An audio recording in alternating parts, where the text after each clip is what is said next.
All righty. Welcome. Good morning, good afternoon, good evening, wherever you are. I'm Greg the Ghoul. Hello. Welcome to the Radical Wastelanders podcast here. I'm here with Harris today from Sidetrack, M Cube, G Cube. We're hanging out today and we're going to talk some Fallout stuff. So, hello, everybody. Who's in the chat here? We got Michael, we've got the Stanleys, Brian's with us. I don't know if he's messing with you or not already, but that's funny. It's a good start. Good start. Love it. We got David's here. We got the whole crew. All right. Well, welcome. So glad to have everybody here. Thank y'all for joining in. So Sarah? This is our Sarah. This is our first Fallout Friday podcast. So Harris and I are probably gonna be running this about every other week, talking about the latest Fallout news and updates and everything. Alex, pleasure to see you. Welcome. So yeah, for those of you who don't know me, I'm Greg. I am in Los Angeles. Harris and I have known each other for a little while. I guessed it a couple of times on M Cubed and Sidetrack, and now I guess here I am, and we're talking about one of the things I'm incredibly passionate about with Fallout, one of the best sci-fi franchises out there today. So if you like your post-apocalyptic fantasy with ghouls, super mutants, and and power armor, pull up a Nuka-Cola, grab a seat by the fire, and let's talk. So I've got a couple of things lined up today to talk about regarding the current state of both the video game franchise and TV. We're going to talk about all of that. We're also going to talk a little bit about the current interactive media strike that SAG has authorized and is currently ongoing. It's been ongoing since actually hit right in the middle of Comic-Con. I was actually on the con floor when the announcement went out that the strike started at midnight, and you could kind of feel a shudder go through the whole convention floor when that happened. But we'll get to that in a minute. Let's go ahead. Harris, do you want to start it off with video game franchise, or do you want to start it off with TV? What do you think? Honestly, because everyone's, I guess, most familiar with you through SAG stuff, through just the debates through SAG. Let's jump into video games because that's what Fallout starts with. All right, let's do it. Okay, well, first and foremost, what's up? Quick, should we just give everyone this beautiful little graphic? Just absolutely. Let's drop some knowledge. Yeah, that's right. Radical Wasteland podcast. Here we go. I love it. Love the art, man. Hello, Peter. Welcome to the chat. Glad to have you. All right. So, video games. Well, I think the biggest bit of Fallout news lately in terms of video games is the recent release of Fallout London. Now, this is... have you had a chance to play this, Harris? No, I haven't. The only reason I didn't was because what was it? Fallout 4 did its anniversary thing a couple months back, and they released stuff, and I had a couple mods on there that it kind of screwed with. And I'm not like the biggest modder in the world, but just the couple that I had it screwed with. There's a couple of quality life mods that make the game much more playable if you have them. Yeah, absolutely. And I'm worried about just modding it again and then taking away the cool Creation Club stuff, because the only thing that I do like the Creation Club stuff. I like all the DLCs we can have for free obviously now, but the best thing in the world is that backpack with all the extra weight that you can walk around with, and I desperately need that because I'm a hoarder in video games. Oh, what, you didn't start with 10 strength just to be able to carry everything and get the can run when overburdened perks? Oh no. I would speech perks every time just so I can buy a bunch of cool stuff. But, gotcha. So you're telling me you're a cheater? Okay, I love it. It's all good. It works. I do the same shit, So so Fallout London. This has been long awaited. I remember hearing about this project for years and years. And you touched on a very important thing that coincided with its release. It finally dropped, and reviews of it have been really positive. I'm not gonna lie. I have my Fallout on PlayStation, so I didn't have access to it. But last night I buckled down and bought Game of the Year edition on GOG, Galaxy Games, whatever. It's like the stream competitor, or the Steam competitor, and grabbed that. And the Wi-Fi up here. I'm currently hosting a retreat up in the mountains, or I'm going to be hosting a retreat up in the mountains. My writers are getting here in a couple of hours, but we're hosting a playwriting retreat. So I was like, I'll do the podcast from the mountains. It'll be great. But realized that the internet up here is terrible, and I was getting like 1 megabyte a second download. So while I have bought Fallout 4 for the PC, and I have claimed Fallout London. I have not been able to download it or install it or run it yet, and so I'm going to be speaking from a place of not having played the game, which I realize is a terrible place to speak from, when you're going to be talking about a topic, not having experienced it directly. But I feel like, overall the results of it are, or the reactions to it are actually overwhelmingly positive. People really love the content. They love the reskinning. It basically takes over your entire instance on your system. If you download Fallout London, it overwrites so much of Fallout 4 that if you ever want to play vanilla Fallout 4 again, you have to uninstall both the game and the mod, and do a fresh reinstall of the game in order to Actually? make it work. Yeah, for real. So I'm just going to keep playing Fallout 4 on my PlayStation, and I'll rock London on the PC. Yeah, but people are saying that it's great story. The voice acting's really solid. Apparently, they got the voice actor who played Astarion in Baldur's Gate 3 to be a voice in it because he's British. So he provides a voice on that. Really impressive to get that. That's a big coup right there. And apparently, also one of the developers was recently hired by Bethesda. So the actual developers of the current Fallout licensees. Holders of the license. So he might be getting recruited to work on Fallout 5, which we know isn't going to come out until after the next Elder Scrolls. So we're looking at maybe like 5-10 years before that's going to pop off. But that's pretty cool though. There were several things that people complained about universally, and number one was the amount of bugs. And some people said, "Oh, it's a typical Bethesda game. They nailed it." Buggy experience is absolutely what happens. But a lot of folks are also saying that game is unplayable due to the level of bugs. But it does seem like there is a level of support happening, and the game is getting patched and things are getting repaired. But I think there's going to be bugs that wind up staying in there forever, just because they're probably deemed not uncritical. But one of the big things that I heard on Reddit and other places when the game dropped and soon after was that a lot of folks were being like, "Oh my God, this is the best DLC ever. Bethesda should be ashamed. Bethesda should be shocked. Bethesda's in trouble. Like, oh my God, these developers did this passion project for free that's just as good as anything they put out." And hey, good on them. But then the fan base started crying out for Bethesda to like acknowledge them and give them their flowers and stuff like that. And I'm like, no, they don't owe them that. They provided the tools. They provided the platform. They don't need to give an attaboy just because somebody did like the biggest thing possible with the toolkit they gave them. I mean, I don't feel like they owe them anything in that regard. Yeah, and it is a legal minefield. They start acknowledging that, and next thing you know, they wind up having to defend the IP against in the situation that they created, and then you wind up compromising the whole modding community, possibly. Yeah. Or what defines what's acceptable modding versus what's overstepping. I mean, it gets really, really, really sticky. So honestly, I think the best thing that Bethesda did was be silent and just hire some of the folks that were, hire at least one of the folks that were in charge of it. Apparently 2 offers were made. One was for the project lead and the other one was for one of the main developers, and the lead declined it. But the other one took it, and who knows what they're going to be working on for them. But that's giving credit where it's due in its own like. I think so. I feel like that's like the best way that they can acknowledge this without acknowledging this. Oh, recommendation for first Fallout game to jump into. I would say 4, because even though it's 10 years old, it is. It's kind of like the standard bearer at this point, or New Vegas. New Vegas is really solid. I really enjoy it.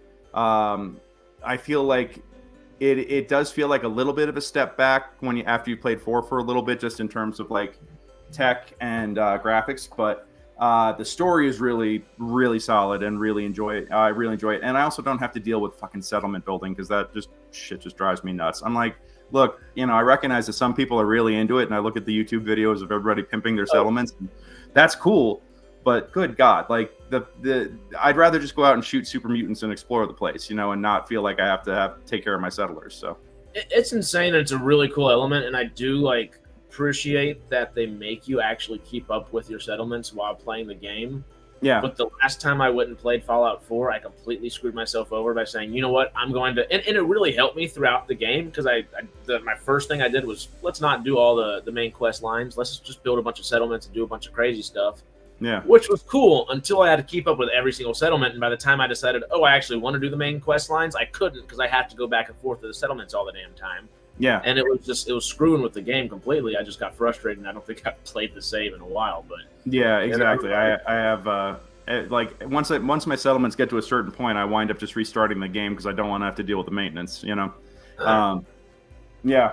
But I mean, sometimes I get really into it, and sometimes it's just a giant pain in the ass. So New Vegas is a great starting point because you, So I think I'm going to change my official answer. Start with New Vegas because you get tons of role play, you get tons of tons of character customizations options, you get tons of stories. Fallout Shelter is a lot of fun. I have my Vault 007 that I'm working on my phone. That's a great one, but that's not like a true RPG. Fallout experience. It is it's an ant farm management game. So I dig that for what it is. And now they're adding all the characters from the TV show, which is fun. So you can get you can get Moldaver, and you can get Cooper Howard, you can get the Ghoul, you can get Cooper Howard and the Ghoul, right? Yeah, that's cool. Yeah. And you get they're adding folks as it goes, and it's nice to see them kind of expand it and support it, because I think the game was just dead for a while, and then the TV show came around. They were like, oh yes, we can do new content now, so that helped out. I would say start with New Vegas. If you like your RPGs with some really great attitude, some grit, and you don't have to deal with settlement building, New Vegas is a great place to start. But getting back to Fallout London real fast. Like I said, this is community built, unsupported DLC, not supported by Bethesda. When I say unsupported, the Fall On team is supporting it and patching it and trying to fix stuff where they fix it up. Yeah, Peter, that is exactly what Fallout is one of these games that, when your partner gets home from work and you're still sitting there in your pajamas, absolutely, because you've been sitting there since the night before. Yeah, that is a Fallout game for you, because you can just do that shit for 20 hours straight without even blinking sometimes. You can just, it's so engrossing. She'll come back tomorrow and still be there. Like, I'll still be there. Like, it's a 48-hour game, if anything. It's a 56, 72-hour game if you're not careful. Good luck. Just get yourself an IV and you're all good. Yeah. It's the episode of South Park where they're doing the gaming convention, but it's not World of Warcraft. It's just you by yourself just playing. It's great. Yeah. It's perfect. Yeah, absolutely.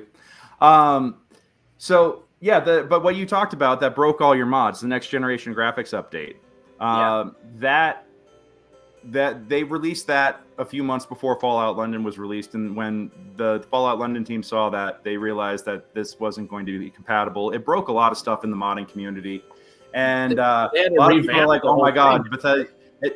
What's that? Didn't they have to revamp the whole Fallout London mod?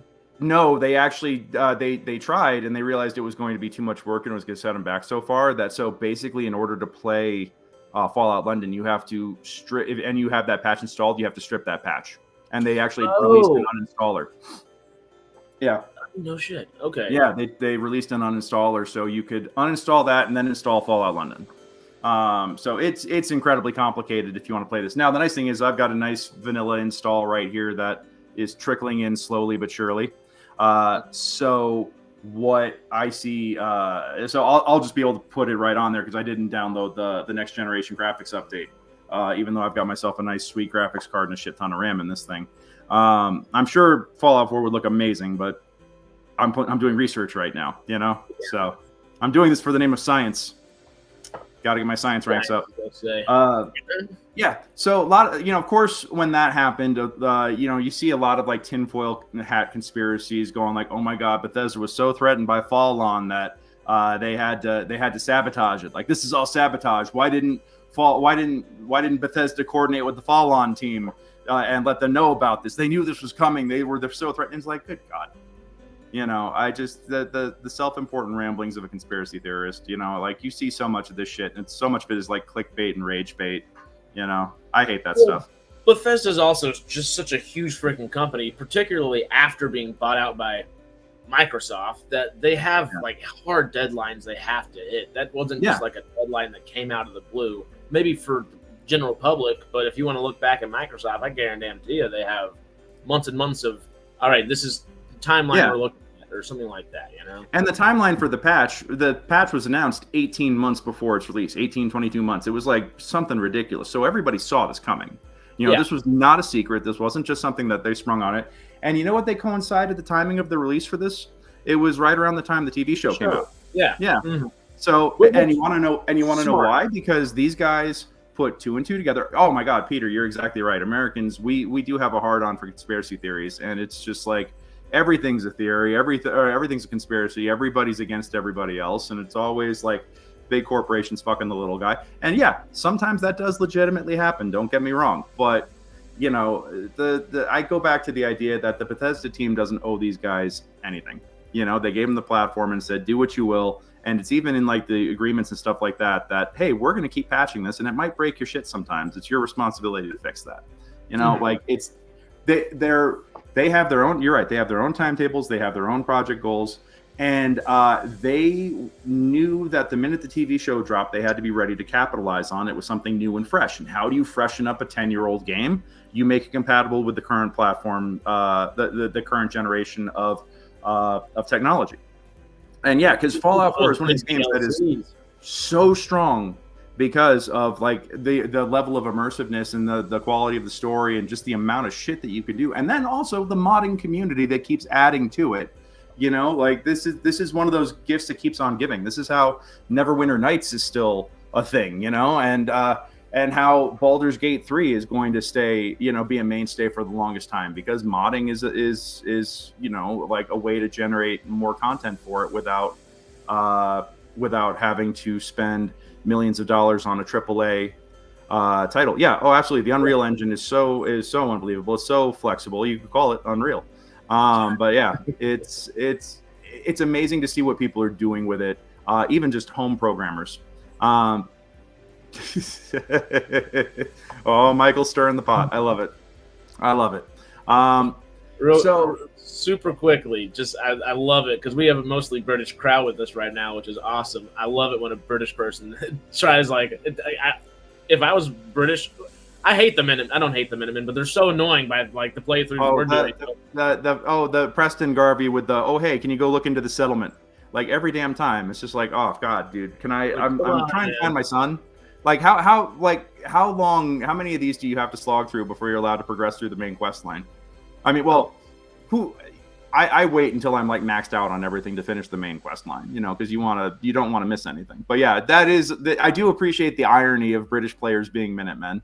Yeah, it just cracked me up when I saw it. Yep. And the Stanleys, yes, absolutely. Fallout 76 saw a massive increase of players since the TV show release. It became even more popular than its initial release. That is absolutely true. They also, Fallout 4 hit number 1 on the charts with over 1 million active players after the TV show dropped. Didn't every single Fallout game in 2015, guys? That kind of longevity today is not a thing. Didn't every single Fallout game even like? Oh yeah, they rounded out the top 5. They absolutely rounded out the top 5. But like Fallout 4 hit the high watermark with 1 million active players. That's mass insanity for a game that was, and now they're making it look good with this next gen patch. So that said, I'm excited to look at Fallout London and really get into that. And all of this research and stuff I've been doing makes me want to get back and actually finish my remodel of Vault 88. Oh hell yeah! On 4. And I finally, I had New Vegas on the PS4, and now I've bought it on the PC here, so I can finally play all the DLC that I keep hearing everything about, because all the lore videos and everything that I like to watch when I'm doing something else at home or just have it on playing in the background, it's all DLC content, and I'm like, I never saw this part of the game. What is this all about? So, and like the best part about Fallout DLCs, I think, is Bethesda DLCs are much better than most DLCs because they're so just inherently like great, because they're story rich, and Fallout are very story rich DLC wise, and like deep with the lore, canon, which is good. I like that a lot. Yeah. No, I love. I also love that there's a project going on right now called Vault 13, which is a remake of, which is a beat for beat remake of Fallout 1 in the Fallout 4 engine. And they just released a preview of Sandy Springs recently, and I'm like, I'm gonna have to download that and check that out. I'll have to do it after I uninstall London and reinstall the vanilla. Or you can get a whole new device to just specifically. Oh my god, I don't know how many machines I could have Fallout on. I mean, I've got it on my phone already, got it on my PC, got it on my PlayStation. They need to release Mac OS versions, you know? Is this Todd Howard's new Skyrim? But instead of releasing on refrigerators, he's just going to release certain things that you have to like. Or I guess he's going to. I guess it's not Todd Howard. It's all the different people doing the Creation Club stuff. Yeah. No, Todd Howard's very, very much embroiled in working on the TV show, which we will touch on here in just a couple of moments. But I know that Bethesda is currently focusing on the next Elder Scrolls game, which was arguably the bigger franchise. But I feel like little brother here is going to kind of jump up and take the throne. Red Alert 3. Oh my God, that is a classic. Command and Conquer. Love that stuff. That was like one of my games of choice when I was in high school, ever so long ago, back in the Stone Age, when I had a 386. Good times. I just finished doing Mass Effect Legendary Edition, and that just made me happy. I don't know, 15, 18 years ago, perfect time for games. Skyrim, Fallout 4, Mass Effect Trilogy, Outer Worlds, all that kind of all happened. X-Wing. Yeah, X-Wing was. Oh my God, that was my favorite PC game when I was a kid, and then I kept buying the next generation updates in X-Wing, TIE Fighter, X-Wing versus TIE Fighter. What chat? What are some of your favorite games? PC games from way back in the day that you think still hold up? Like, what's a game that's like 10 years old or more that you keep finding yourself going back to? And don't say World of Warcraft or 2. But I'm kidding. I mean, yeah, you could say the MMOs because but technically they do keep a lot of those very active. Although I find it very fascinating. I think a lot of folks, and it's kind of funny. I think a lot of folks expected Bethesda to embrace Fallout London for how the guys who developed the City of Heroes private server, the legacy server that was like the unofficial fan server. Mm-hmm. They were expecting that level of acknowledgement from the developers, but the difference there was that City of Heroes was a completely dead game. It was abandonware, and the game was no longer being published, and the IP was no longer really being defended.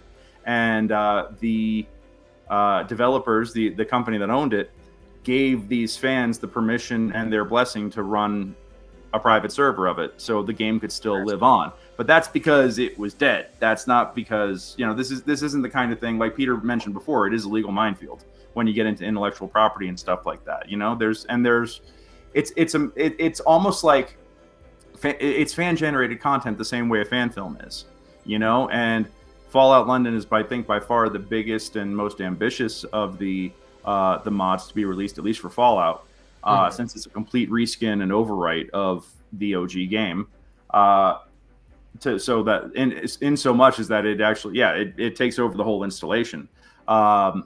So it's the biggest by far, but I say Bethesda being quiet's the best thing that could happen, because otherwise they might turn around and be like, cool, we can never let something this big happen again, and then it kind of screws it for everybody. You when the big guys are quiet, that's a good thing. Okay, like I produced theater as one of my things in my daily life. Like, that's one of the many hats that I wear. And in 2012, I got the rights to an off-Broadway parody of Spider-Man: Turn Off the Dark, and it was called The Spidey Project, and it was a completely unauthorized parody, and it basically took all kinds of shots at Turn Off the Dark without like taking shots at the artists. It was mostly just talking. The whole premise of doing this show was to be able to write, score, cast, direct, and fully produce a Spider-Man musical on a $0 budget before Turn Off the Dark officially opened. And they did it in 30 days, and they opened it on the day before Turn Off the Dark was supposed to open for the 4th time, and then Turn Off the Dark pushed back their opening again. But they still went up in 30 days, and they did 2 performances at the People's Improv Theater in New York. And I had connected with the writer of that on Facebook, Wolfenstein. Oh my God. I love the OG Wolfenstein. Like, that was my and Doom and Quake were all my games of choice. Command and Conquer. Oh, such classics. Yeah. Oh, look at all this stuff. Yeah. Doom. There's a lot of good Doom is stuff. the best. Loved it. Yeah. These are all They have classics. good Doom. What word am I looking for? Not reimaginings. When you update a game for a newer generation, like I guess what I know what. Now it's out of my brain too. I yeah, don't know. the simplest of words, just brain fart real quick. But they did that for Doom, and the new Doom, new version of Doom, I guess it looks beautiful, just like they did the Master Legendary Edition, all that kind of stuff. Absolutely. Yeah, the remaster.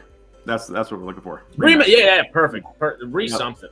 Yeah. So, yeah, I think the original was still the best. That's my favorite. So anyway, Spider-Man musical. So I connected with the creators on Facebook and messaged them and was just like, "Hey, I want the West Coast rights." Literally, I just cold messaged this guy. We had Justin Moran, who was the mastermind behind it, and I fired off a Facebook message. I didn't expect to hear anything from him, and after about like 3 weeks, he got back to me and he's like, sorry, been so crazy. Like, I put up the video announcing that we were doing this, and next thing I know, I had CNN calling me about this. Like, this is a whole big thing. I didn't realize that he caught lightning in a bottle and didn't know what to do with it. But he took the time to get back to me, and he's like, all right, West Coast rights. Let me see how badly I get sued first, and we'll talk.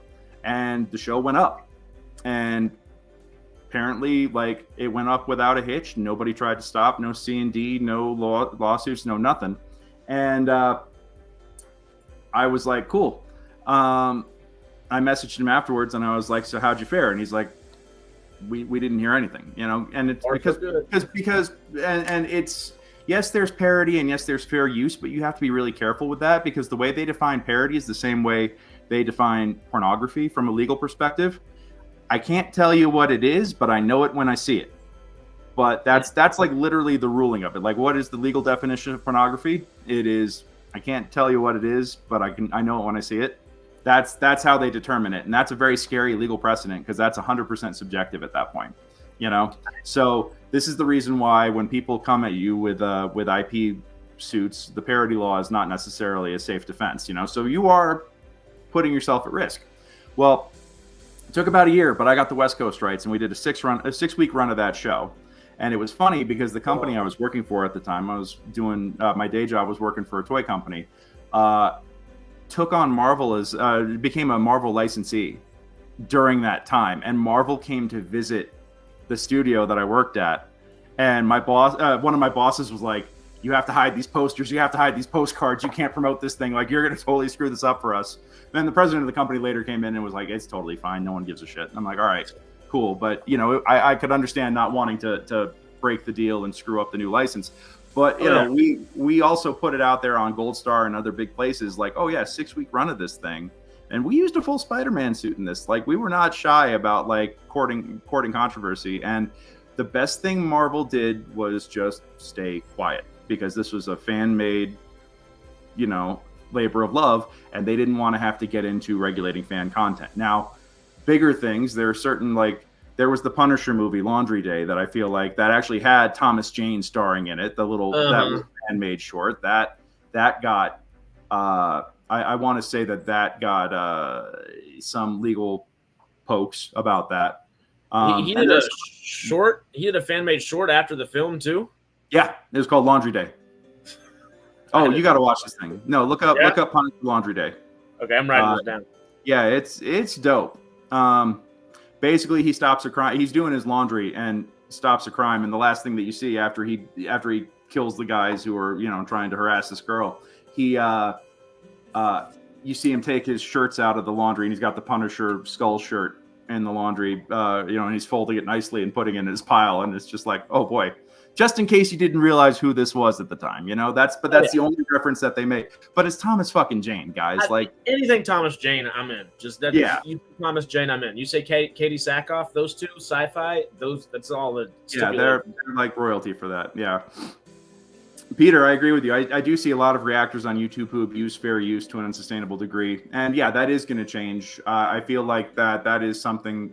But people are gonna exploit stuff until they're told not to, and then they'll continue to push the line.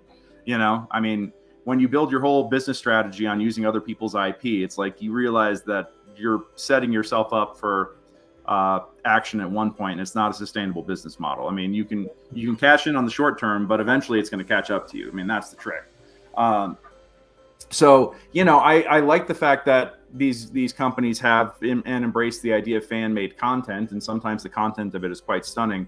But when you have these bigger projects, it's better I think it's better for the fans if the big stuff goes unacknowledged, because more than likely you're not going to get a good response, when something big hits.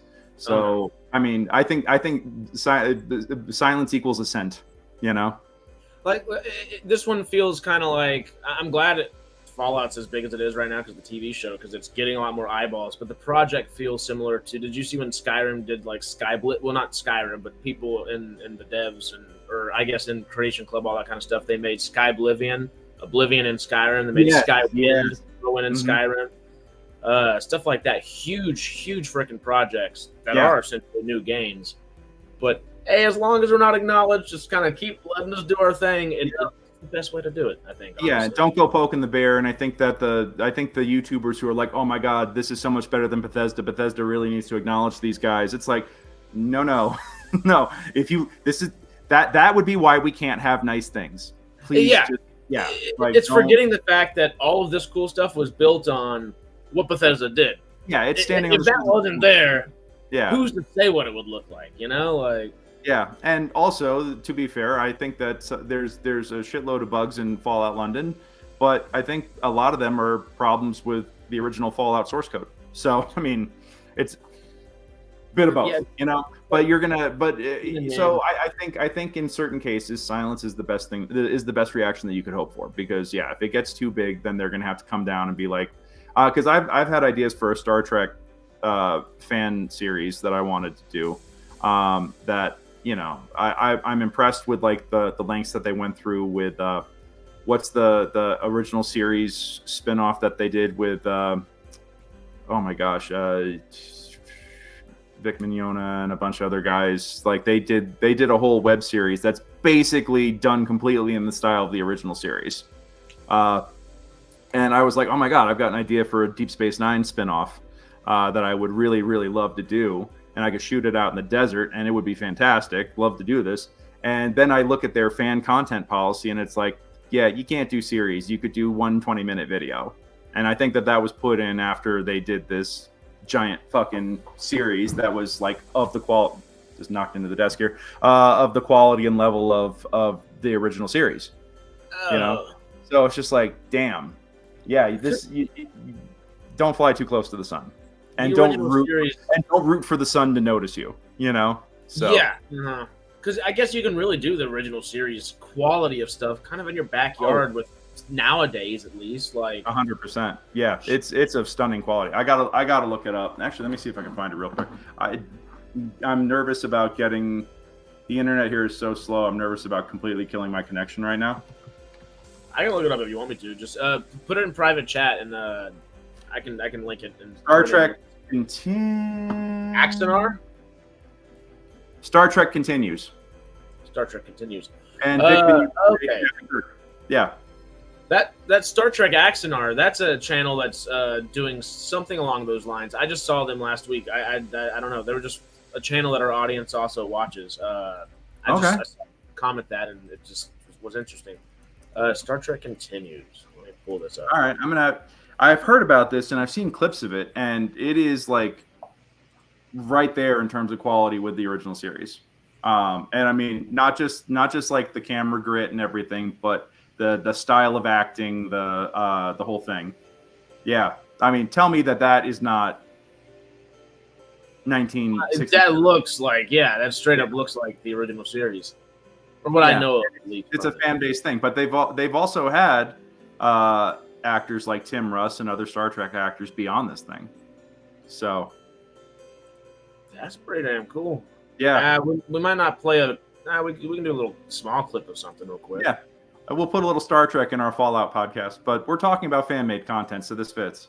Yeah, and talk about, hey, we've mentioned doing a fun little like Fallout thing, and there's going to be so many cool little Fallout things that are being made. There are already a bunch of cool little Fallout projects, especially during like, the TV show that I saw popping out. And hopefully more stuff happens like that. This is straight out the '60s right here. Yeah, I did a movie with Vic back in 2011. We didn't have scenes together, unfortunately, so I didn't actually get to do scenes with him. But he and I are in the same film. So Oh, yeah. yeah. Yeah, no, that's that. Look at that. Look at that bridge.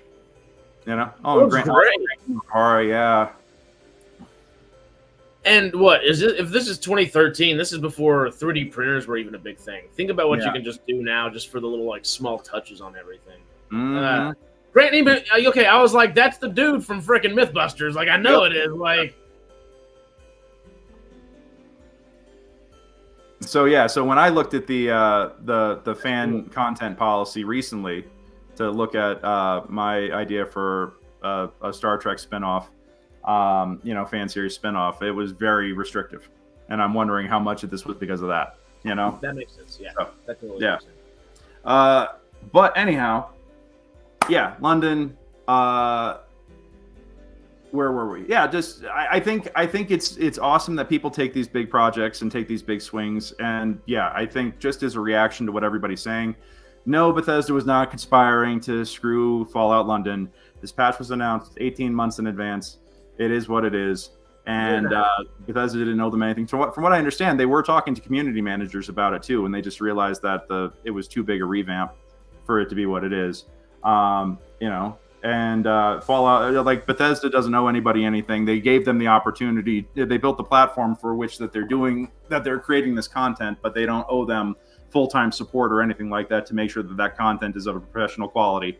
That's the Fall On team, and I think that's the line that the Fall On team is taking as well. It's mostly like community tinfoil hat backlash, which always drives me insane.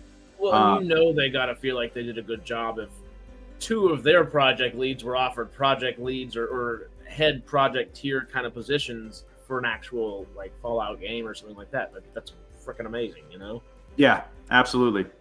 Oh, who we got here? Midnight's Edge Raid. What's up, y'all? Welcome. And it is Power Morphin Con today. It starts in Pasadena at Pasadena Convention Center. My buddy Peter Chang is out there today. He was actually in the same movie with me and Vic. He beat the shit out of me in a fight scene. We had a lot of fun. But he was also he played Ryu in the Ryu versus Green Ranger fantasy fights video. I forget what the battle like. Hold on, now I'm doing research. So you're Power Rangers adjacent is an easy way to say that. I mean, yeah, you could say that in the 6th degree. Actually, I have two separate connections to Power Rangers. Peter being one of them. Superpower Beatdown. By Bat in the Sun.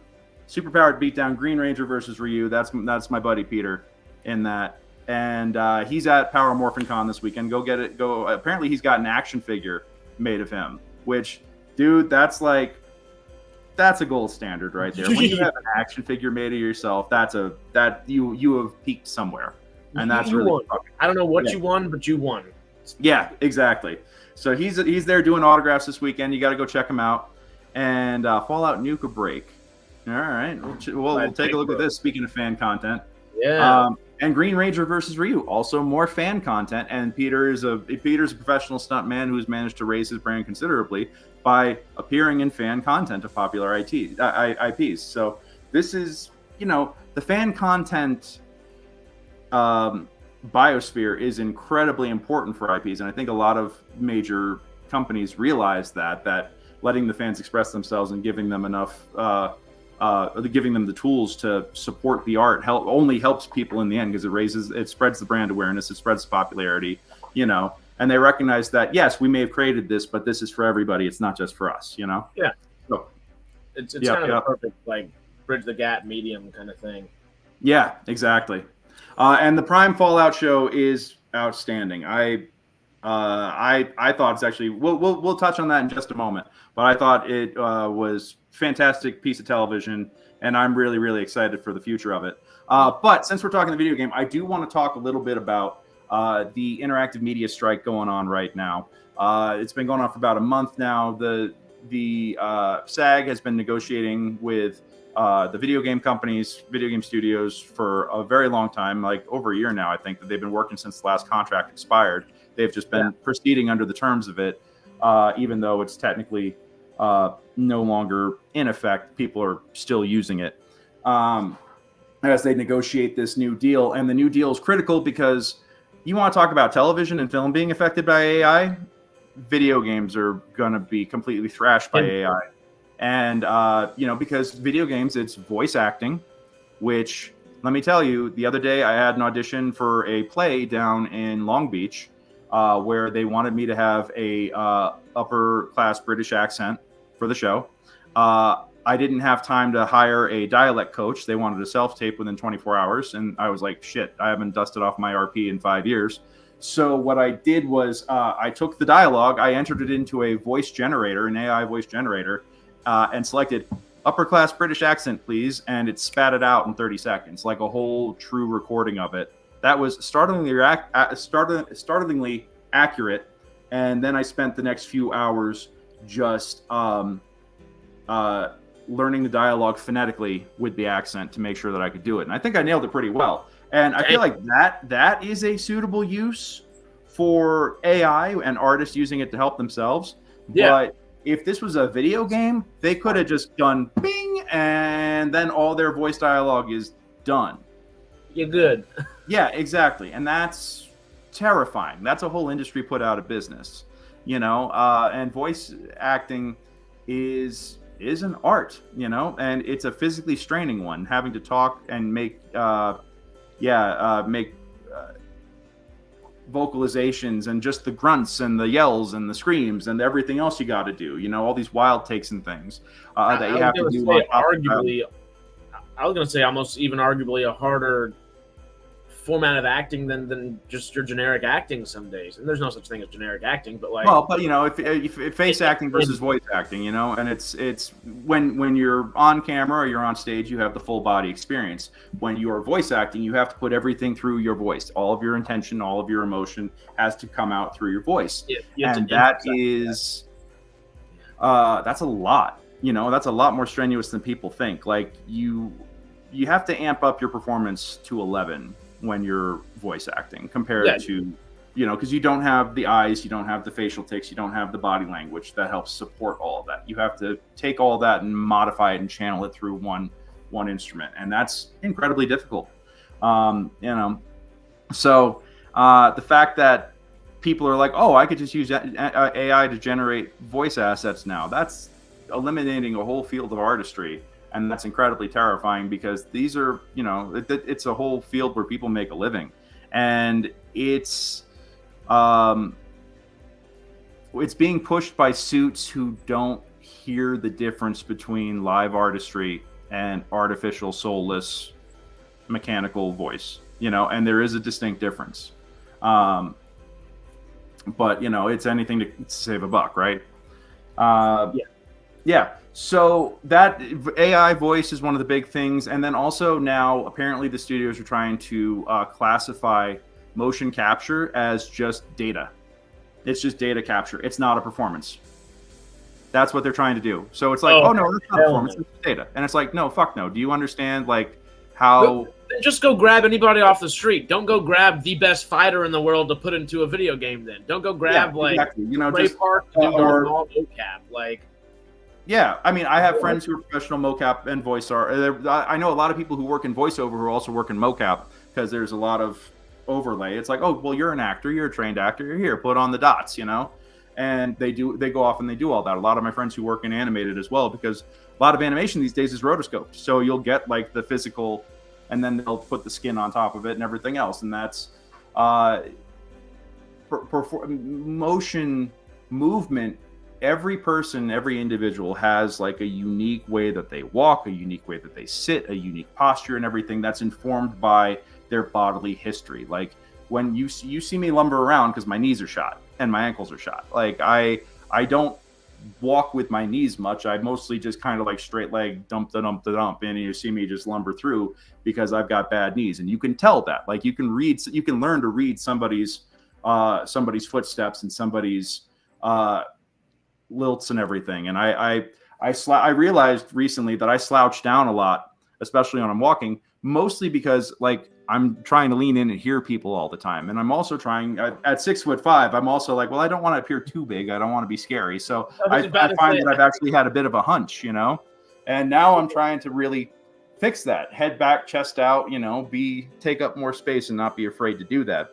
So it was a real psychological change. But that was like my body language that I was putting out there. And that's unique to me. How I do it is unique to me. So for them to say, oh, it's just data. No, fuck that. Every artist comes in and puts their own unique stamp and signature on this stuff. So for them to not acknowledge that just because they can push a button and generate the generic, the cheap ass McDonald's version of a $20 hamburger, it's like, no, that's you're stripping the soul out of it. And I think that's why artists have to stay employed here, Well, the simplest we do. Of things. The world isn't built for people built over 6 foot or over taller than 6'2". I find myself ducking through doorways and shit. It's ridiculous. Yeah. So everything you were saying, I was like, it's kind of because he's 6'5". I'm pretty sure most of these problems are. I would feel worse for you if you were. I'm a big dude. Yeah, I may be sitting down right now, but I am a large framed individual. Yes. Knee problems. I'm shocked you're not just like monkey barring throughout the city, just being able to grab like skyscrapers and Spider-Man. If only I had the upper body strength for that. I try. I do hit the gym. No, I what sucked was the other day I was getting out of bed and I sprained my knee getting out of bed and I was laid up for a week after I did that. Like it was bad. Yeah. So not even a good story. Like I went to the ER because I was like I could have. It was so much pain that I thought I'd torn my meniscus or my ACL or something, and it was like they took an X-ray, which will show nothing because it won't show tendon damage, and they're like, well, let's get you an MRI, and I'm still waiting on the MRI referral, even though I'm up and walking around again. Like it's been that long that it's healed itself and I'm functional again, but I'm still waiting on the referral. Yay, American healthcare. Yeah, I'm telling the story to the ER techs and they're like, you need a better story, bro. Yeah. And I was like, fighting ninjas, or something. I don't know. I mean, anything's better than that. Hi, Tony. Welcome to the podcast. Glad to have you. Hello. Hello. Cha-ching. Cha-ching. Well, you were just saying though, I think easiest way of saying it, and there's always an easy saying that like you can kind of bake everything down into if you really want to. Yeah. And there's a time and place for that AI. Maybe if you're generating a giant army to put somewhere, you want everyone lockstep in the same little thing. You don't need that super hyper individualized thing for each one of those characters. No. But if you have 3 or 4 Lord of the main Rings battle scenes are a perfect example where you had exactly what I was thinking of. Where you had tons of actual human extras playing whatever, and then you did the gigantic crowd scenes as AI. It's like or CGI. Like that makes sense. Because they needed more actors than they had available in New Zealand at the time, from what I understand. Like that's what they had to go and do that. They would have had to hire the entire country of New Zealand, at least the North Island, for one of those things. Like they might have shown up and brought the sheep too, which you could have turned into wargs. That would have been dope. I'd be in. Yeah, right, for real. I mean, I was like, I remember being in college at the time, being like, how do I get to New Zealand right now to go and do this? Like I'll just show up and see if they cast me as a troll or something. Let's go. Something to be said for that. So as we've talked about numerous times before on M Cubed, like I'm notoriously pro labor, and I hold 3 different union cards and a trade association card, so I actually exist on both sides of the fence. I see things from the management side too, and I understand when sometimes it's like, oh, okay, that's bullshit, but there's a lot more. There's the thing is about a capitalistic society is that the goal is to make the biggest bottom line possible, and by any means necessary. And that's why you have to have unions and these other institutions to help fight that and make sure the little guy doesn't get screwed. Now, are unions perfect? Hell no. I picketed one of my unions once when they were eliminating a very popular contract in Los Angeles. Like I was one of the people leading like a whole movement revolting against this, where we marched on and picketed actors' equity. Like, so dude, like I see like the flaws in the system, but that doesn't mean you burn the system to the ground. You just work to make the system better, Yeah. So. Yeah. That's the way to, yeah. Mm-hmm. And honestly, obviously I've thanked you in the past and I'll always thank you again. 'Cause like you just said, you have both sides of the aisle and not just not just what you can talk about, but the perspective, I guess, is the main aspect of that, and you can bring that forth eloquently. And not all business owners or landlords are evil. I'm putting that out there as well. I recognize that in certain circles that can be a hot take, but I'm also a small business owner and a nonprofit owner. So, what's that? I said my landlord might be, but the others though. Yeah, absolutely. So you can't paint things with such a broad brush. Oh yeah, arrow to the knee. Absolutely. Yeah, yep, facts, and that would be legit. Yeah, and apparently that saying actually meant that I used to be an adventurer until I got married. Taking the arrow to the knee means dropping to one knee and proposing. Yeah. Really? Yeah, that's something that came out. That was apparently the meaning behind the original saying. I wouldn't be shocked at all. Somebody was like, "Oh, this is a poem that I read, something like this," and they just put it in the game, and now it's like the biggest joke in the now. Now, like people looked at it uncritically without knowing the history behind it, and they memeified it, and now it's like, oh, wait, there's a story here. So, I dig it though. But it is amazing how language and history evolves.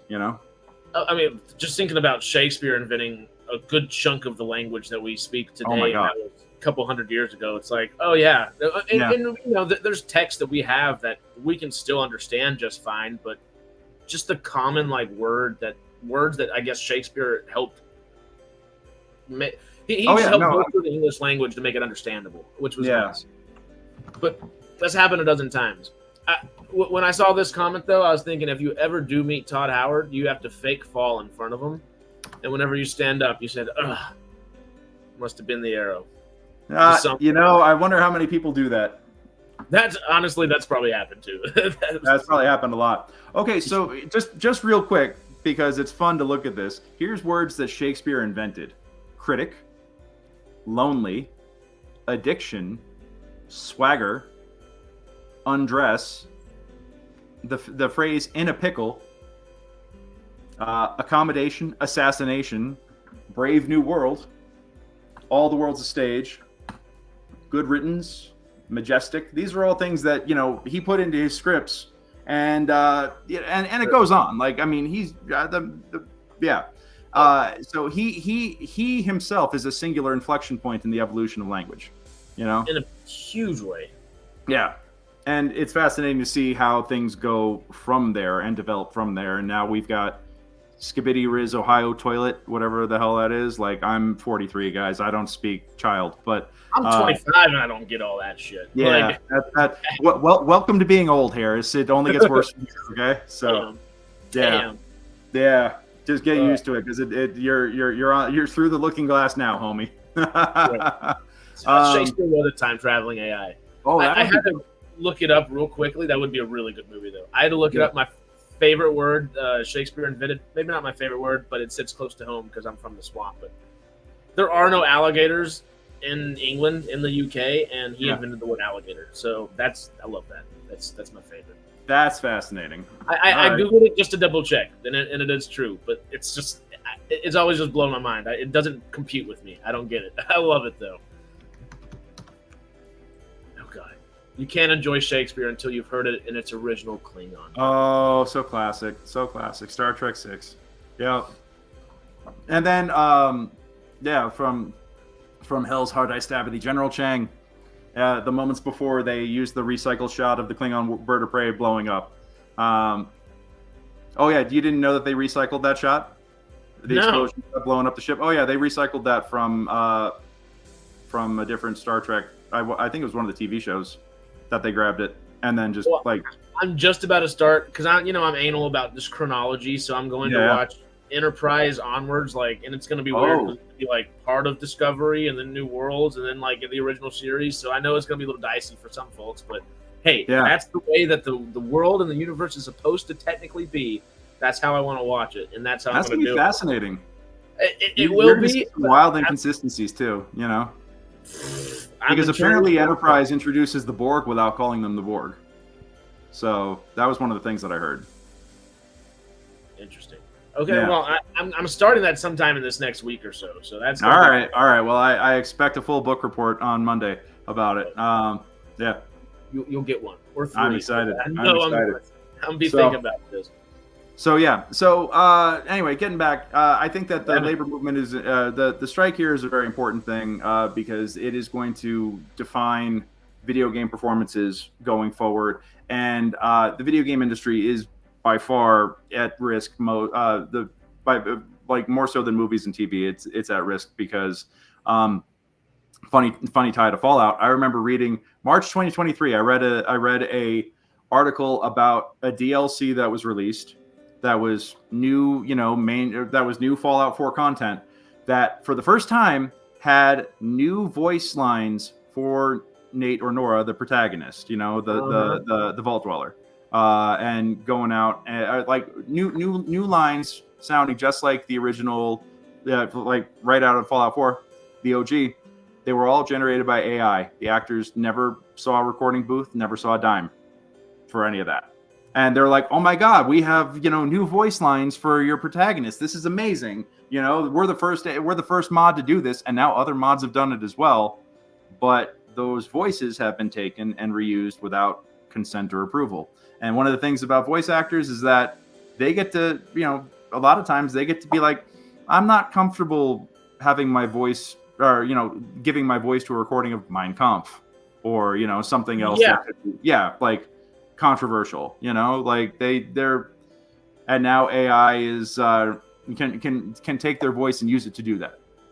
Yeah, there you go. Get ChatGPT to write that book report for you. Actually, that'd be funny to see how they do. A little terrifying. Maybe for next episode, bring in your book report and we'll do a analysis of it. Well, we're gonna start doing a Star Trek one of these because next one is Stargate, Fallout Stargate. Yeah. Well, maybe next is Sci-Fi with Stormy. Stormy's really pumped about that, so we might jump the shark and get that one going next. Okay. But Star Trek will be soon, and that might be a perfect little thing to start off with. Be like, all right, that'd be fun. That'd be fun. Yeah, absolutely. So I'm challenging you. Here I am on the Radical Wasteland podcast, challenging you to do a book report on Star Trek, and now we're going to have that kick off the Star Trek podcast here on the Sidetrack Network. I love it. This is synergy. This is brand enhancement right here. This is gold. I'm just giving this to you. So, cool. Let's talk TV though, real fast, because I know that I don't have all day here, unfortunately, and I know you don't either, sir. But before we jump into TV, I just super quickly, just because I know we do have a little bit of, I don't want to say an older crowd, but we have a crowd that's you may not have played the video games when they were released, or might have forgot or not played them and just kind of let them go by the wayside, and now are interested in jumping at them. Super quick, just basis off of it. Would you mind just taking people through really quickly, I guess, Bethesda's strategy on games? Because that's something I guess a lot of people that aren't familiar with that will come in and be like, well, Fallout's doing so well. Why aren't we're getting another series next year, a new season of it? Well, why isn't Fallout 5 on the slate right now? Yeah, well, why does these games are so giant, so in depth. I mean, well, the Skyrim games are like 10 times the size of Fallout. Or the Elder Scrolls games are huge, like ginormous comparatively. But Fallout, like I want to say, it's like a 5 to 7 year development cycle for these games, and this is and Bethesda switches back and forth between Fallout, Elder Scrolls, and then we'll also do other games in the meantime. So the amount of time and work that goes into writing and coding and developing these things, and they still need to be patched a ridiculous amount to keep them playable, because sometimes these games drop and there's just buggy as shit. And also now Starfield was the one that just got released that they had been working on, that also got interjected and that into the production cycle. That's like Elder Scrolls is fantasy open world RPG. Fallout is post-apocalyptic. This is your space opera, open world RPG, open galaxy, open universe RPG that is incredibly grand in scale.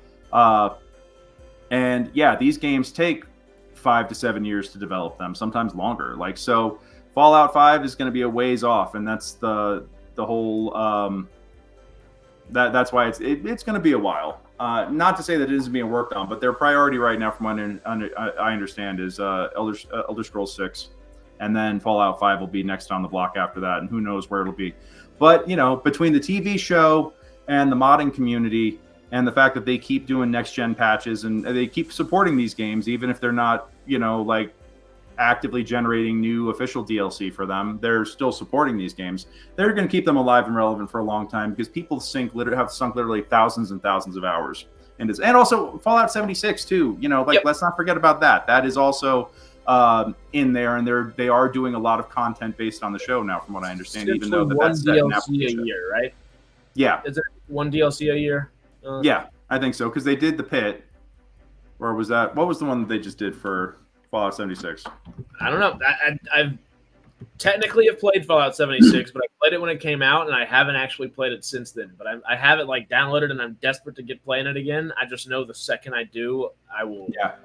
I don't do MMOs anymore because they are a worse time sink than the single player ones. I have a business. I have two different businesses that I run. I have, an acting career I'm trying to make happen. Like I quit EverQuest when I moved to LA because I was like, because I could spend, all my free time on EverQuest. I want to. Yeah. Yeah. Well, and not to mention you are a D&D master. Yes. Yeah. I do have a lot of, I do actually have private clients running D&D games for them. Actually, I have to run a game while I'm up here tomorrow. I'm going to be running a session for them on Zoom. For this group that I run bi-weekly now.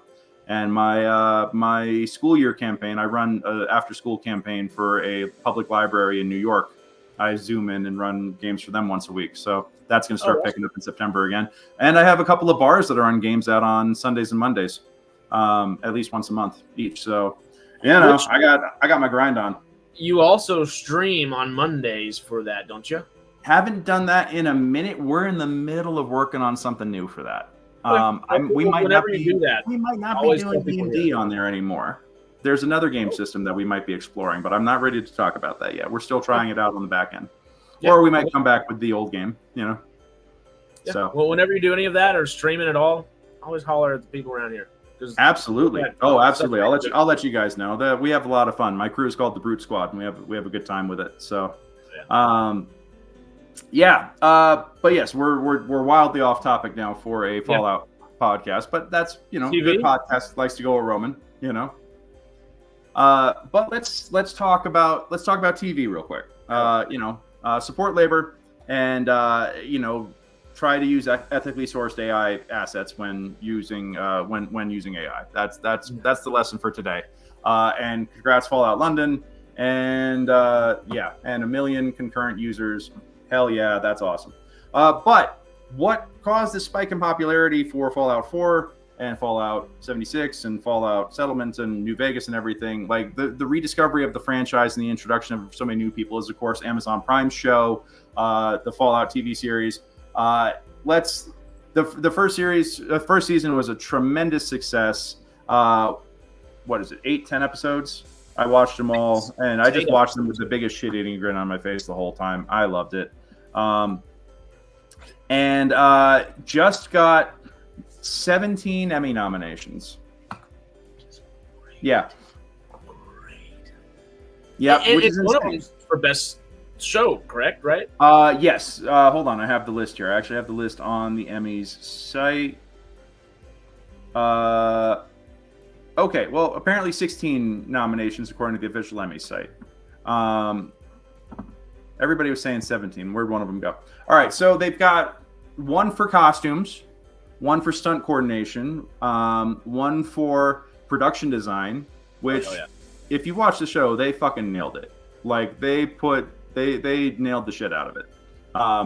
Everything looked, they were, I know that when people create a show or something that's already based on an IP that they want to put their own stamp on it and they want to make it look their interpretation of shit. No.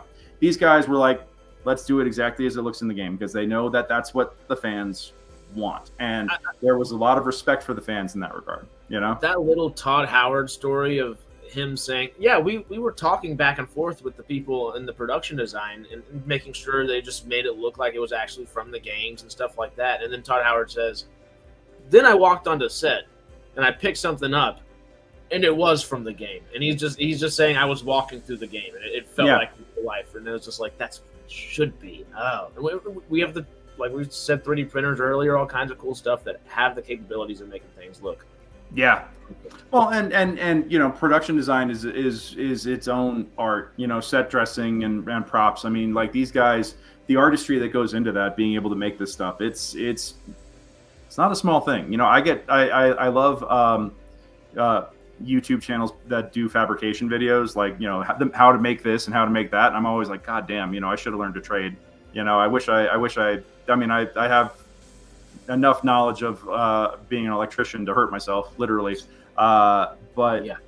the you know, because I do stage lights and stage design outside of here, but the you know, watching guys make tables or how they manufacture or age props or something like that, like always just melts my brain. Like the how they can visualize that and then make it happen. It's just incredible. The intricacies of it. Did you? You know what? I think it's one of those shared things that, like, yes, but the fabricators will get the award for making the thing that actually appeared on the show. Yeah. But of course, the original designers and everybody will be getting credit and in the form of a massive check.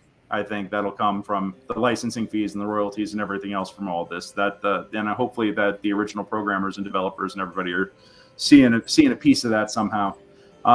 David, are you going to appear in episodes of Stranger Things set in the future, or you're the dungeon master? You know, from your mouth to God's ear, I would not say no to that. So, you know, they don't shoot that in LA, unfortunately. I feel like they shoot that in New York, or maybe somewhere in the Midwest now, because I know they've moved production around a little bit. Maybe it's in Georgia. I'd have to look that up. There's a couple of different websites I can go to that would tell me where they shoot it. But there's a kitten. Hello. Yeah, she's just hanging out back here. Yep. I was cooling for a second. I was like, oh, she's gonna look outside. Yeah.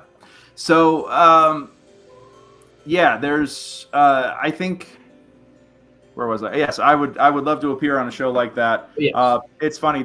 I do have a couple of celebrity clients as well, and I've made it no secret that I'm an actor, but I'm also not like, so hey, when are you going to cast me? You know, so yeah, it's a very fine line to walk. You know, you don't want to be Sean like Levy or the Duffer Brothers coming near you.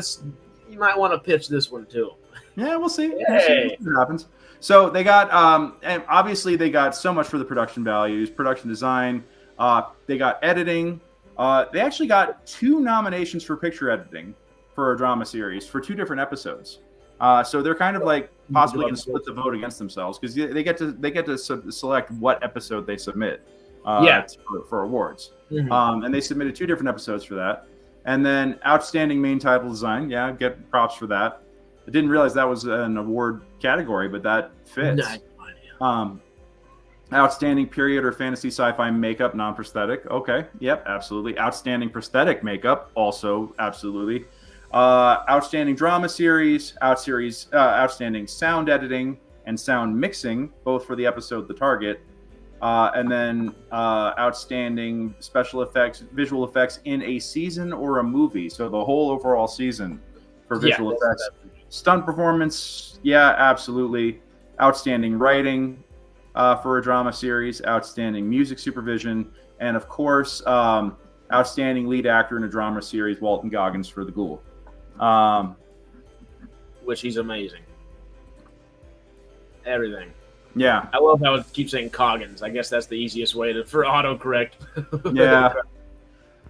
You know, the fact that, I mean, absolutely, the show deserves all the technical awards, and I feel like that those are some of the least respected and most overlooked categories. But they're also the most important, especially when you're creating a franchise-based piece like this. You know, and the fact that they had such fidelity and such quality that they deserve all of it for this. I think it was interesting that, you know, outstanding drama series, awesome, glad to see that. Outstanding writing, absolutely, because man, the writing was so good. You could see like that Maximus had the idiot savant perk, you know, like you could see like you could see the influence of the game, and they kind of merged it perfectly, and the dialogue feels like the dialogue trees from the games. It works, you know, like they really nailed the spirit and tone of everything, and it's funny and it's dark and it's unexpected, and they did so much with it. So big ups on that. The only acting award going to Walton Goggins, I don't know how I feel about that yet. Like, I feel like that Walton Goggins is outstanding. I mean, you know, Justified, Sons of Anarchy, The Shield, like this guy has done so many incredible character roles on so many shows, and he is The first time I ever saw him, the first time I remember ever seeing him was Sons of Anarchy as, as Venus. And as Venus, I was a little, I mean, I was not a little kid, but I was like 13, 14 watching Sons of Anarchy thinking I'm so cool and all that, and like still love the show, one of my favorite shows ever. And I'm, 13, 14, my brain can go anywhere, and I was like, I love Venus. Venus is maybe one of my favorite characters in the show, just popping out of nowhere. Who the hell is playing this character? Yeah. It's the man, the myth, legend, like. Yeah. Oh my God. Well, and you he just throws himself into these character roles and does such an incredible job. And he had two completely different characters, even though they're technically the same person. I mean, between Cooper and then the evolution into the Ghoul, they are such separate. You could see the common threads. But they're such separate personalities, and that's what 200 years and killer doses of radiation will do to you. Which is cool that Fallout Shelter said, you know what, these are two different characters. They have different perks. Like they totally have different perks. Which 100%, 100%. So he got a reroll in there somewhere about 100 years in on his character stats. I do think that the rest of the ensemble, I do feel like they got overlooked a little bit, but I do agree that. Walton really did carry so much of it with just the amount of acting dexterity he had to do to be able to play such a, such an evolution of a character that it really seems like two completely different personas, and as we get into season 2, we're going to see so much more of this and see where, we see these two personalities are so far apart. We're going to see where they dovetail and one transitions into the other. So it'll be, I'm excited to see that. When are the Emmys? They are September 15th, 5 to 8 p.m. So September 15th, we'll see how it does, and then we'll go back and review over who won. But of course, the minute that the show ended, the minute the season 1 dropped and the last episode dropped, everybody immediately started talking about season 2 and the that last moment reveal and what it meant for it. And I think that we'll get much more into this than on our next podcast is talking about where we think the series is going to go and what the number one question for spoilers for if you haven't seen the series, but in the very last shot of it, they reveal New Vegas, and that's where Hank, the bad guy from season 1, winds up. And it's going to get interesting. It's going to get interesting real fast. I think they're already talking about production and there's a lot of people are asking when the next season is going to drop, and is it going to be like, in a year and follow like the yearly schedule like old TV shows used to. This is so much bigger. Apparently they've already got scripts written. Apparently they're getting ready to start shooting in September for season 2. Apparently they've moved production here to LA, which is a big deal. I heard that. Yeah, really cool. That's awesome. That means that we actually have a chance. What? Hire us, please. Yeah. Right here. We love you. Put me in makeup. I'm good. Let's go. We'd love to do it. So the production is going to start. It's not going to be an anthology show. They're going to pick up right where they left off, obviously, with these characters. Because I heard rumors of anthology shows, and I was like, I don't know about that. People were screaming that from the rooftops afterwards, and like, oh, I can't wait for whatever they're going to bring us next. Like, no. We're like, that story's not done. That shit's just I was like, no. This is 6 seasons in a movie right here, Yeah. I mean, at least. So, yeah, I rumors going around right now. Just going over these real quick. It continues. It continues on. They'll be set in New Vegas. We're going to find out what happens with House and everybody else, and we'll figure out which ending they've, out of all the possible endings of the New Vegas video game, we'll figure out which one they decided to make the canonical ending, and then see where they did it from there. Because who knows? They might just be like, oh yeah, peace reigned in New Vegas for 5 years or so, and then all hell broke loose, Yeah. So it's looking like Mr. House, which is kind of cool. Yeah. So most sense. I think. Good gosh. So. I think that we're not going to see season 2 until 2026. I think we'll probably see it like April 2026 at the earliest. I'm calling my shot now. Do you think that's a good thing? Just to allow them to take the time to do it right. They said that they're already light years ahead of where they were in production right now for season 1 because they have all the assets generated, they have the costumes, they have the props. They can fabricate a lot of shit. I know they were shooting a lot of stuff in New Mexico. That's where they did the Supermart shots and everything. They converted an old abandoned supermarket in New Mexico for that. But yeah, now they're going to move it. Ironically, they're moving production to LA to shoot New Vegas. But yeah, so they've got scripts written. They're starting production next month. Apparently, also I got it on good authority from an industry source of mine that even that now that basically all of the unions except for the Teamsters, the casting directors, local for the Teamsters, are negotiating their contracts right now, and hopefully negotiating up. But production in general, which has been dead since COVID hit, is set to jump off again starting right after Labor Day. Like, a friend of mine sent me the TV grid, and there's about 70 shows entering production starting September 2nd, and about 20 to 30 films. We need that desperately. Just to give us something. Oh, and this is more than something. Like, we're gonna eat good, and a lot of it's high drama. Good. A lot of procedurals, a lot of cop shows, a lot of dramas, and then the cycle will balance itself out, and in about a year we'll see a whole ton of comedies get ordered. But this is going to be like drama heavy for the next for like the next production cycle. So get your dust off your headshots, get your casting profiles updated. Like, shit's about to pop off. Get some new headshots is what I'm hearing, because mine are out of date. Oops. Yep. Yeah, you still have short hair in your headshots. Yeah.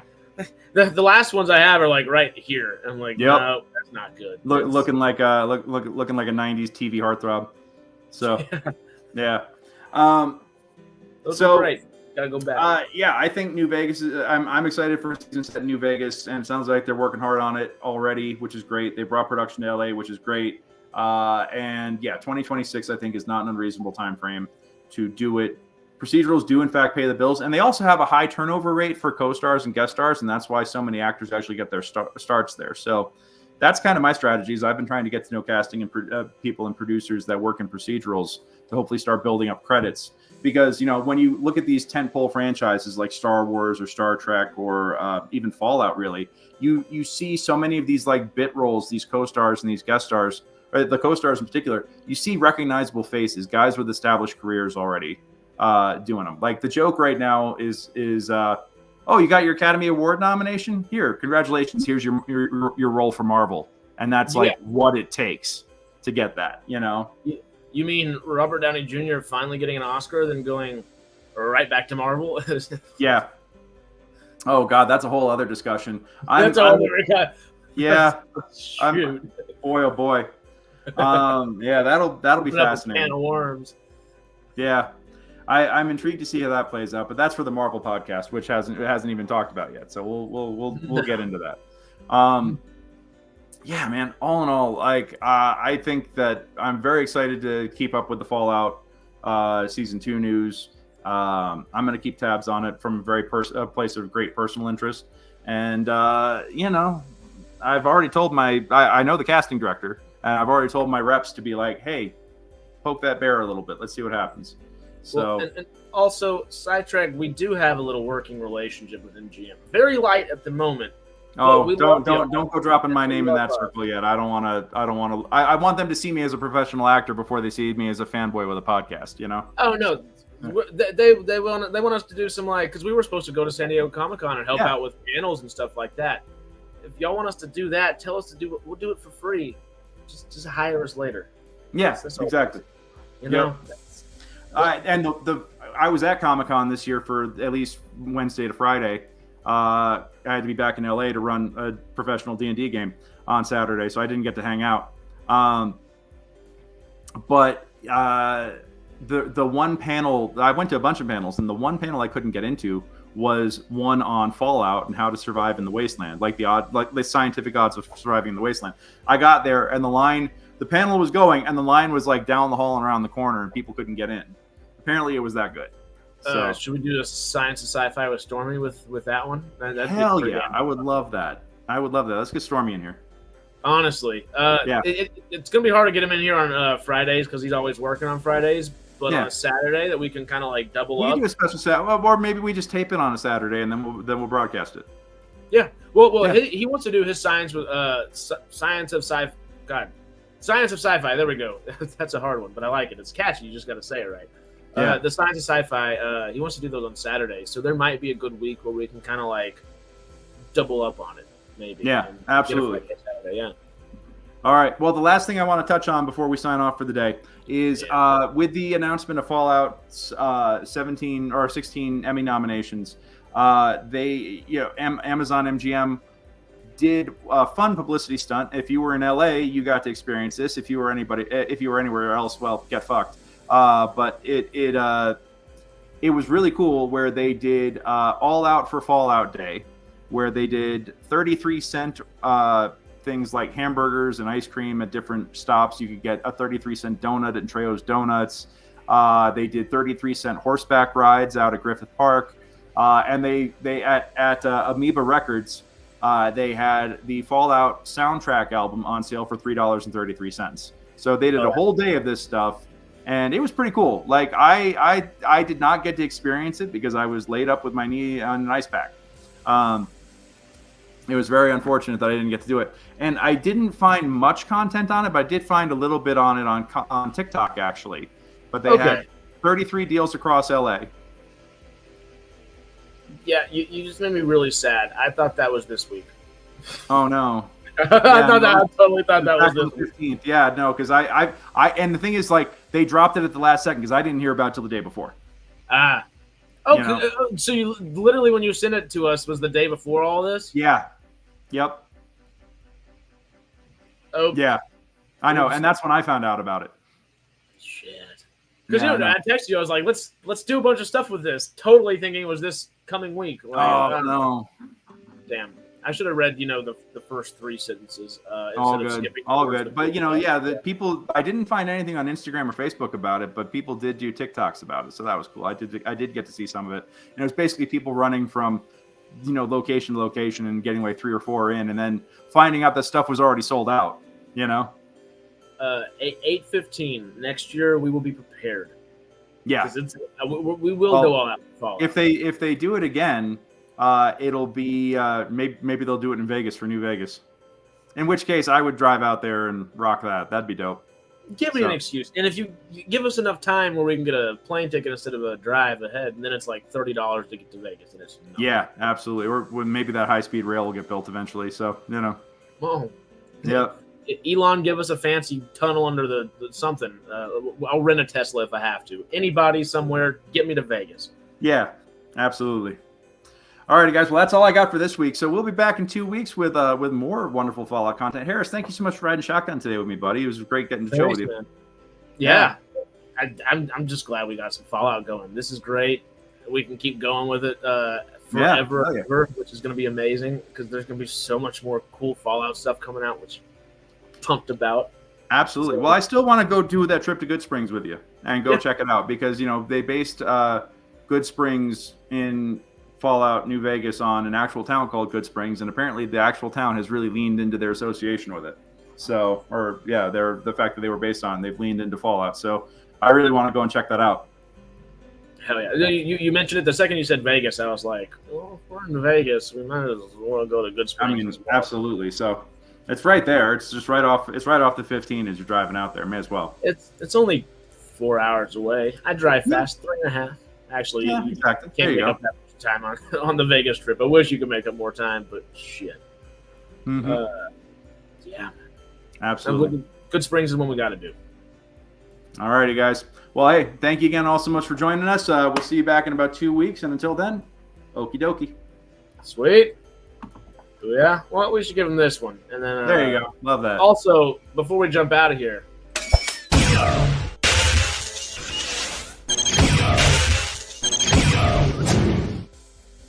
That's always important. Absolutely. Please like, comment, subscribe, hit the bell. Thank y'all. Yeah, that's true. They said whatever changes, didn't they? They did. They said it in one of the last episodes. It was his wife, Barb, said it. Yeah. Yes. Hell yeah. Okay. Yep. Yeah. All right, guys. Bye-bye.